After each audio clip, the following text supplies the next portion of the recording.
Hello everyone, and welcome to Älvan with Älvan. And today I am going to read for you part 2 of Iselin and the Guardians.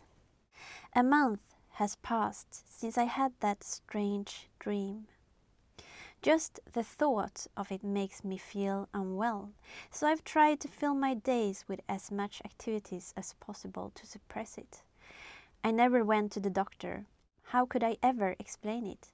It looked as if I'd been in a fight or run over by a car. It didn't hurt, not in the same way as in my dream. I just looked completely disheveled. Now, a month later, the marks have faded away. It's as if it never happened. It's something I'm also trying to tell myself. It wasn't real, it was just a dream. It's Friday and my colleagues and I are out for after-work drinks. It has been a stressful work week, but we met our deadline, so it's time to celebrate our achievements. The atmosphere is cheerful but warm. I feel a bit dizzy. It was probably unwise to drink a glass of wine without any water, and on top of that, I haven't eaten much today. A little fresh air to clear my head would be nice. I grab my bag and start walking toward the exit. I stumble a bit, but a strong hand grabs my arm and helps me regain my balance. "Are you okay?" a deep voice asks. The voice awakens a memory within me. It feels familiar. I lift my gaze. He is tall, with broad shoulders, and if an angel were to come down to earth, it would probably look like this. His hair is curly and golden, and he seems to shimmer with an almost otherworldly glow that permeates his being. His eyes are the same color as his hair. He is beautiful. There is no other way I could describe him. I don't think I've ever seen such a beautiful man before in my life, and I am certain I've never met him prior to this.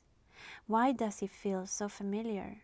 A longing fills me, urging me to throw myself into his arms and press myself tightly against him.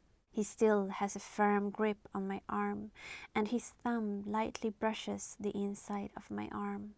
"Are you okay?" he asks again, his voice vibrating within me, awakening something that has been dormant inside me. And it feels as though that something is responding.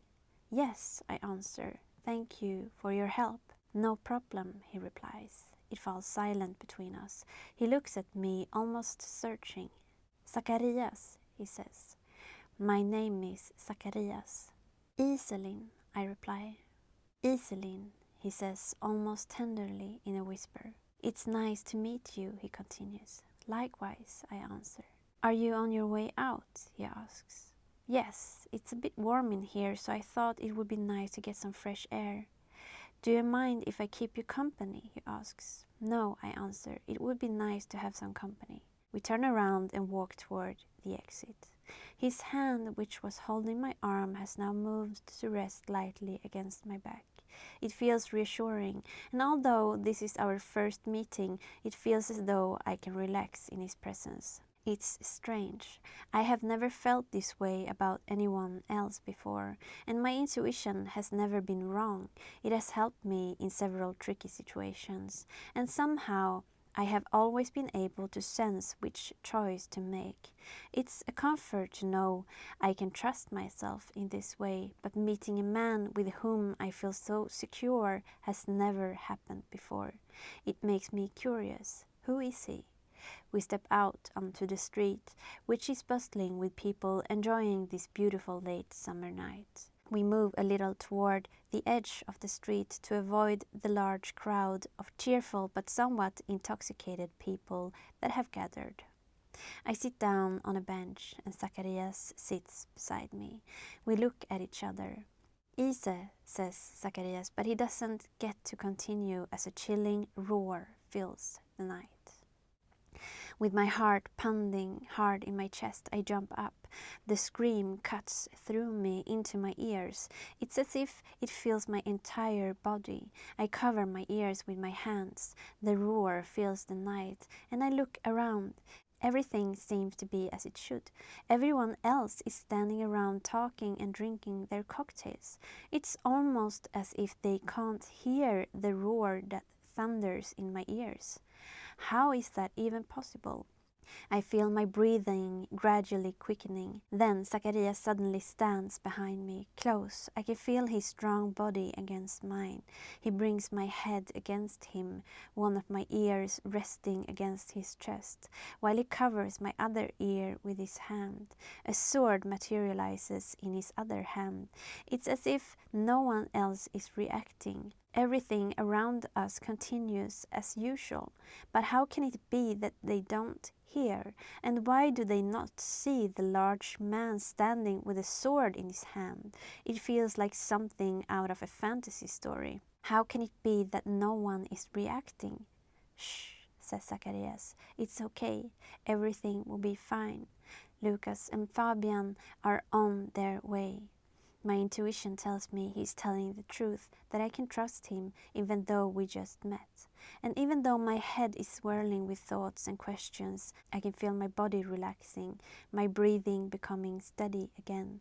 Then it strikes me. I can hear Zacharias. The screams around us are so loud that I can't keep them out. I am pressing my hands over my ears. Zacharias holds my ears. Yet I can still hear his voice clearly. It's okay, I hear him say. Everything will be all right, he continues. Lucas and Fabian are on their way. His voice is so close, but it feels as though I can hear it within my mind. How is that possible? Lucas and Fabian, who are they? A longing fills me at the thought of them. But how? I don't know any Lucas nor any Fabian. Hands caresses me, lips touch me, love me, I become wet. Against my back I can feel how Zacharias hardens. Suddenly I can hear several roars echoing back and forth. They come from different directions, but the sounds grow louder. They are getting closer. A large black car rounds the corner and screeches to a halt in front of us. A man with long red hair steps out toward us.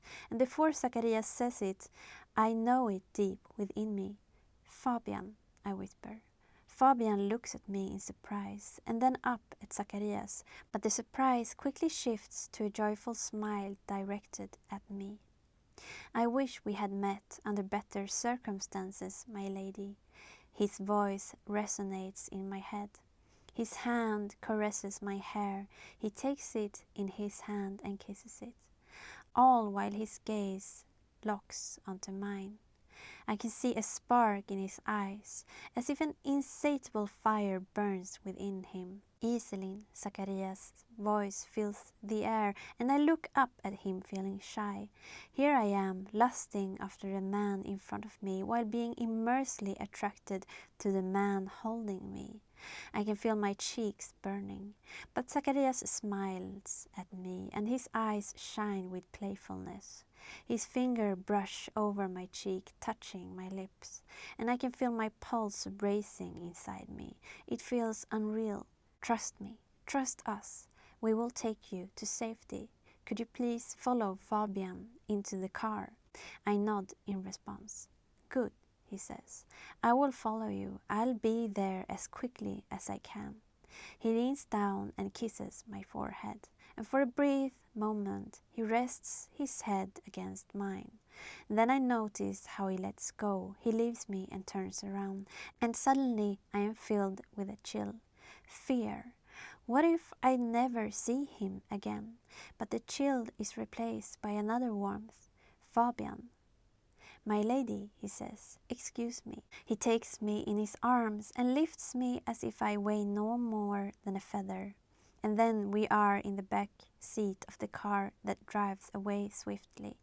In the rear window I can see how Zacharias disappears, and enormous figures rush toward him. And that was it. That was part 2 of Iselin and the Guardians. So bye bye bye, my dearlings.